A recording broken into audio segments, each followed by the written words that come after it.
आज से कुछ ही दिन पहले इसरो की तरफ से उस वक्त की सबसे बड़ी अपडेट निकलकर सामने आई है कि आदित्य सूर्ययान ने पॉइंट की ओर दहाड़ते हुए ऐसी जानकारी भेज दी है जैसे इसरो के वैज्ञानिकों ने चंद्रयान-3 की सफल लैंडिंग की थी।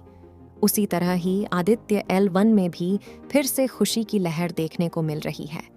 लेकिन दोस्तों, उस वक्त आदित्य L1 पॉइंट की ओर आगे बढ़ता देखा गया था, जिसके लिए करोड़ों भारतीय बेसब्री से इंतजार कर रहे थे।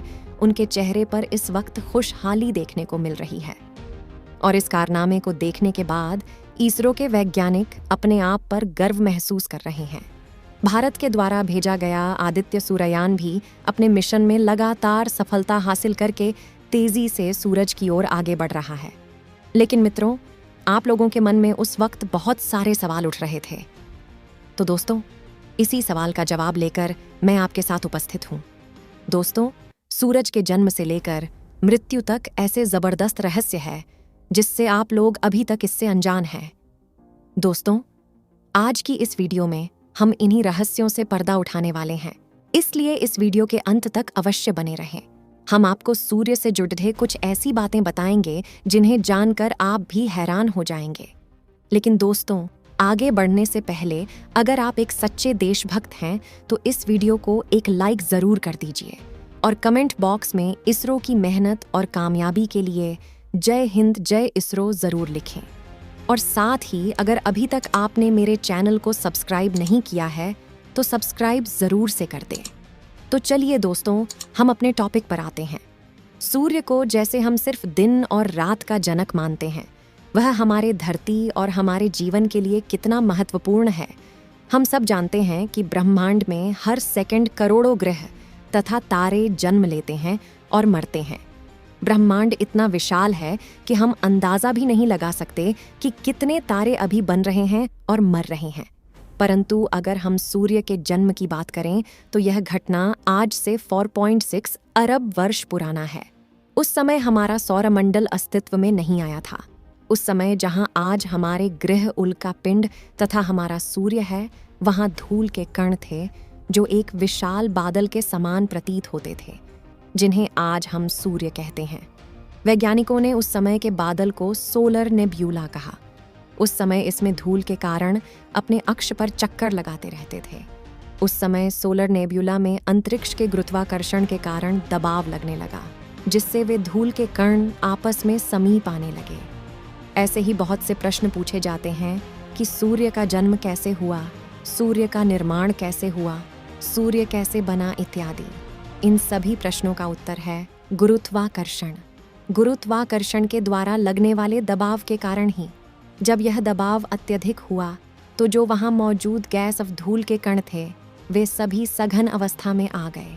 अब इस अवस्था में भी जो धूल के कण अंदर चक्कर लगा रहे थे, उनकी सघनता बाहरी धूल के कणों से बहुत अधिक थी। इससे आंतरिक धूल के कणों ने आपस में मिलकर एक गोले का निर्माण किया। अब इस गोले में कई प्रकार की केमिकल रिएक्शन होने लगे। सबसे अधिक इस गोले में हाइड्रोजन तथा की फ्यूजन रिएक्शन अर्थात संलयन क्रियाएं अधिक मात्रा में होने लगीं। इस तरह एक तारे का निर्माण हुआ जिसे आज हम सूर्य कहते हैं। अभी जो हम सूर्य देखते हैं उसे ऐसा बनने में 4.57 अरब वर्ष लगे हैं तथा हमारा सूर्य 5 बिलियन सालों तक और जगमगाता रहेगा। दोस्तों, सूर्य को हमारे सौरमंडल का पिता भी कहा जाता है, इसलिए हमारे पूरे सौरमंडल को सूर्यमंडल कहा जाता है। किसी भी ग्रह पृथ्वी, मंगल या फिर बृहस्पति को सौरमंडल का पिता नहीं कहा जाता, बल्कि सूर्य ही है जिसकी वजह से सौरमंडल एग्जिस्ट करता है। सूर्य को हमारे सौरमंडल कहना कहाँ तक सही है, इसका अंदाजा आप इस बात से लगा सकते हैं। जैसे एक पिता अपने परिवार का हर तरह से ख्याल रखता है, वैसे हमारा सूर्य हमारी पृथ्वी पर है, जीवन से जुड़ी हर चीज का कारण है। आज की इस वीडियो में हम आपको सूर्य से जुड़ी कुछ ऐसी ही जानकारी देंगे जिसे जानकर आप सचमुच हैरान रह जाएंगे। तो सूर्य हमारे लिए कितना महत्वपूर्ण है आप सोच भी नहीं सकते। वह हमेशा रोशनी और गर्मी देता है, जिससे धरती पर रहने के लिए एक सुखद और रोशन जगह बनती है। सूरज के बिना धरती बिल्कुल ठंडी और अंधेरी होती। सूर्य से दूर की एक ग्रह आज भी है जहां कोई पशु, पक्षी और पेड़ पौधे नहीं हैं। क्योंकि पेड़ पौधों को अपना भोजन बनाने के लिए सूरज की रोशनी की आवश्यकता होती है, क्योंकि जानवर पौधे खाते हैं जो कि पौधों पर ही निर्भर है। यानी कि मनुष्य का जीवन भी देखें तो वह पौधों पर ही निर्भर है, और यदि पेड़ पौधे नहीं होंगे तो हमें सांस लेने के लिए ऑक्सीजन तक नहीं मिल पाएगा, और सिर्फ कार्बन डाइऑक्साइड की वजह से हमारी पृथ्वी इतना ज़्यादा गर्म हो जाएगा जितना कि आज आप शुक्र ग्रह को देख सकते हैं। मतलब है कि सूरज के बिना पौधे जिंदा नहीं रह सकते और पौधों के बिना कोई जानवर भी नहीं रह सकता। लेकिन क्या आप यह जानते हैं कि आज से 5 अरब साल बाद सूर्य अपने से 40 गुना और ज़्यादा चमकने लगेगा? सारे सागर, महासागर और नदियों का पानी जल वाष्प बनकर अंतरिक्ष में उड़ जाएगा और इस तरह पृथ्वी पर जीवन का अंत हो जाएगा। हमारा पृथ्वी के गुरुत्वाकर्षण के बारे में तो आप सभी जानते हैं कि पृथ्वी के गुरुत्वाकर्षण की वजह से ही हम इस पर टिके रहते हैं। सूर्य का गुरुत्वाकर्षण धरती का गुरुत्वाकर्षण के मुकाबले 28 गुना ज़्यादा है। मतलब कि अगर धरती पर आपका वज़न 100 किलोग्राम है तो सूर्य पर आपका वज़न 2800 किलोग्राम हो जाएगा। धरती की तरह सूर्य ठोस नहीं है, ये सारा का सारा गैस का बना हुआ है। यानी कि सूर्य की ऐसी कोई सतह नहीं है जहां पर आप पैर रखते हैं। सूर्य का गुरुत्व इतना ज्यादा शक्तिशाली है कि 6 अरब किलोमीटर दूर स्थित प्लूटो ग्रह आज भी सूरज के गुरुत्वाकर्षण के कारण अपने कक्षा में चक्कर काट रहा है।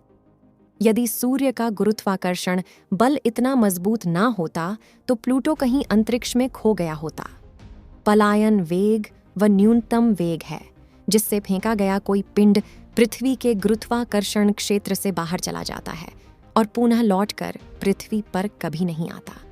11.2 किलोमीटर प्रति सेकंड की गति से कोई भी चीज पृथ्वी के विपरीत दिशा में बल लगाकर जाएगा, सुबह कभी भी लौटकर पृथ्वी पर वापस नहीं आएगा। उसी तरह सूर्य का पलायन वेग 617.5 किलोमीटर प्रति सेकंड है। यानी कि यदि आपको सूर्य के धरातल से बाहर निकलना है तो आपको 617.5 किलोमीटर प्रति सेकंड की रफ्तार से निकलना होगा।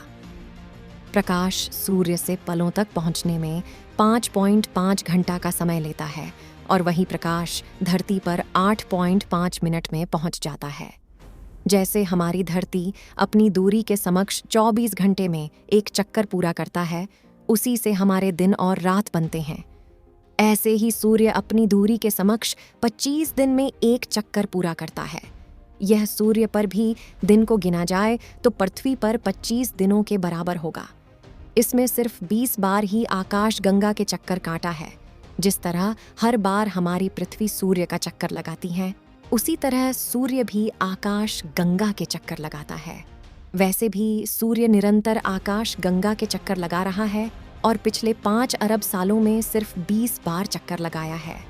सूर्य की 1 सेंटीमीटर से जितनी ऊर्जा पैदा होता है, इतना 100 वॉट के 64 बल्बों को जलाने के लिए काफी होगा। सूर्य की जितनी ऊर्जा धरती पर पहुंचती है, उतनी ऊर्जा संपूर्ण मानव द्वारा खपत की गई 6000 गुना ज्यादा होता है। जितनी ऊर्जा 30 दिन में धरती को सूर्य द्वारा मिलता है।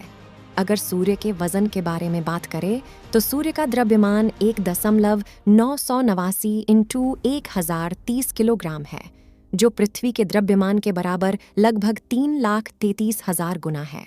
सूर्य का कुल आयतन 1.4 इंटू 1027 घन मीटर है।